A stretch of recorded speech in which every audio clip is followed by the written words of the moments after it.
What's up, Doc? Today is about yet another show. I'm your host, Andrew, and let's get right into this one with your top 10 dark Looney Tune fan theories. At number 10 spot, we have Wile E. Coyote is in hell. Reddit user Sodi MC Doty has a theory that Wile E. Coyote is trapped in hell in a never-ending cycle of gluttony and emaciation. They begin to compare Wile E. Coyote's situation in Greek mythology, specifically the tale of Tantalus. In the tale, Tantalus was tormented by Tartalus by being placed in a river that would recede wherever he stopped to drink, and below branches with fruit that would rise wherever he tried to reach up. Wile E. Coyote, like Tantalus, is trapped in an eternal cycle of false hope and a brutally painful sense of reality. In the show, Wile E. is always trying to track down the Roadrunner, but every time he gets close, he fails.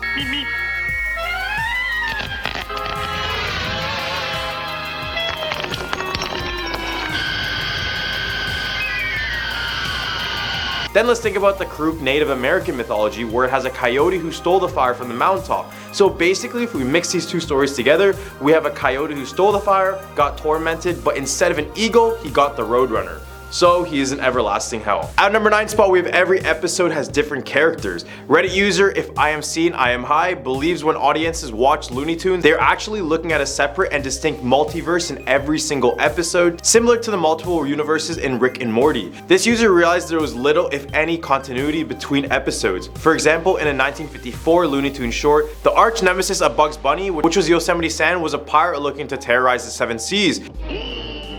I'll keel-haul you for this. Yoo-hoo, Mr. Pirate! But in all other episodes, he is a mercenary wielding his infamous 2 handguns. Namby-pamby. Now all of you skunks clear out of here. This is by far the only time this happened. Sylvester the cat is shown to live and be raised by his granny, but in other episodes, he is seen living as a stray and has a son. This would explain the weird jumps in times as well, such as the times when Bugs Bunny goes back into medieval times.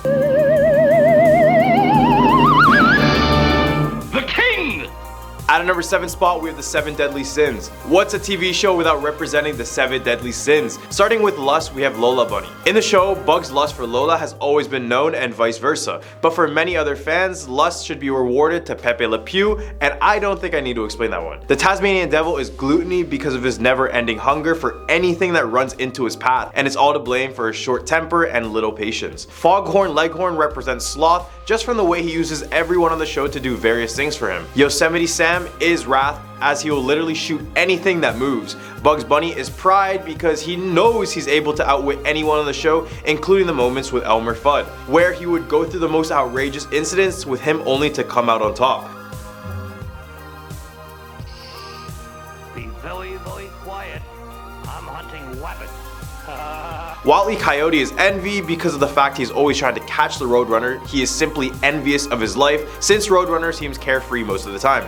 And finally, we have Daffy Duck as greed. This one shouldn't be a surprise since he has an addiction to material possessions. At number 7, we have Bugs Bunny murder Hugo. A now deleted Redditor theorized that Bugs Bunny may have committed homicide in at least one incident. In the 1946 animated short Racketeer Rabbit, Bugs encounters 2 ruffians named Rocky and Hugo. When he stumbles upon their hideout in an abandoned farmhouse, Hugo is told to take Bugs, quote, for a ride, which implies that he was going to get rid of the rabbit. The episode continues with Bugs and Hugo going on a car ride, with only Bugs coming back. Hugo is never seen again. Bugs then says that he will no longer be bothering them, making this fan believe that Bugs took it on his own to commit the crime. This is no surprise because Bugs is known to do some violent acts in the show. Don't believe me? Watch this.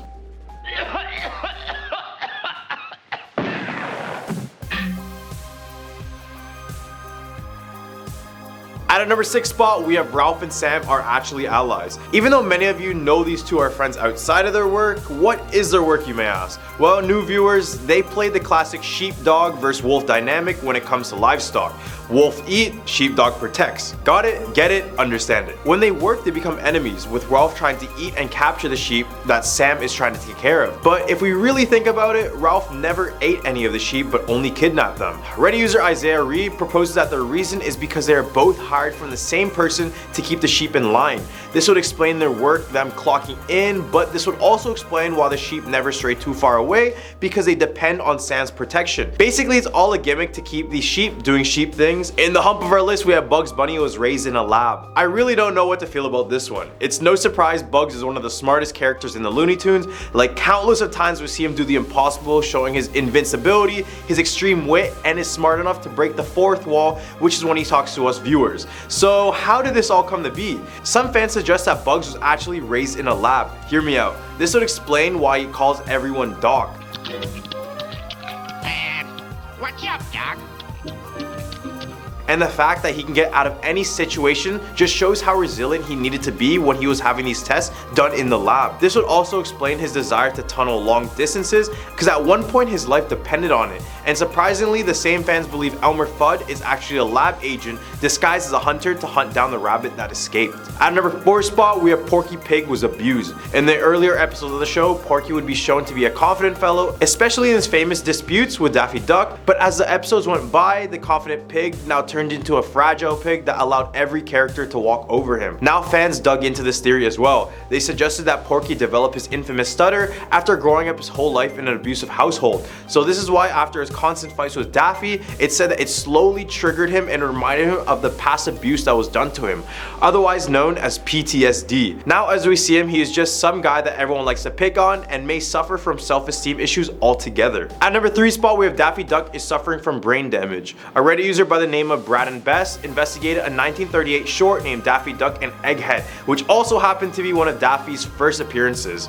In the short, he would sing his very own version of Merry Go Round that explained a tragic backstory despite its uplifting performance. The song went, "My name is Daffy Duck, I worked on a merry-go-round, the job was swell, I did quite well, till the merry-go-round broke down. The guy that worked with me was a horse with a lavender eye, around his whirls we winked at girls till the merry-go-round broke down. Up and down and round we sped, that dizzy pace soon went in my head. Now you know why I'm dizzy." As we could tell, this song tells us that Daffy suffered from a brain injury, that he worked at a carnival, and he was in charge of the merry-go-round ride there. So during one shift, he was careless and became a victim of a careless workplace condition.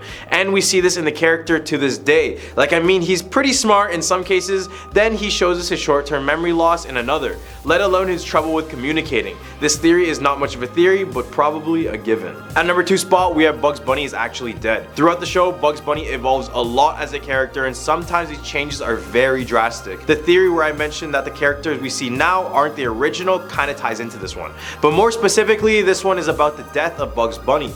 Fans suggest that Elmer Fudd had actually caught and executed Bugs Bunny, and the one we see now is just Bugs' son that goes by the same name. This could explain why the two are always seen fighting the whole time, and this current Bugs is aware of the tactics Elmer uses because of his own father. At number 1, we have more death. Reddit user Clifford Monroe watched the 2011 Looney Tunes episode named Sempier Lies, where it has Bugs Bunny lying to Porky Pig about helping his fake sister Viola move to Albania so he isn't forced to attend a boring festival that Porky enjoys. Bugs is eventually forced to dress up as this phony sister and boards a plane to Albania. We see in the beginning of the episode that Bugs is reading a newspaper that says US spies imprisoned in Albania, and when Bugs arrives at the Albanian airport and gives the airport personnel his passport while dressed as a woman, they mistake him for a spy. So basically, Bugs gets booted into a prison and meets an elderly white man in the cell next to him. Then fast forward into a year and Daffy Duck storms a prison and rescues Bugs, but the old man is nowhere to be seen. Since it was a terrible prison, this user claimed that the man had probably died of old age or even worse, malnourishment,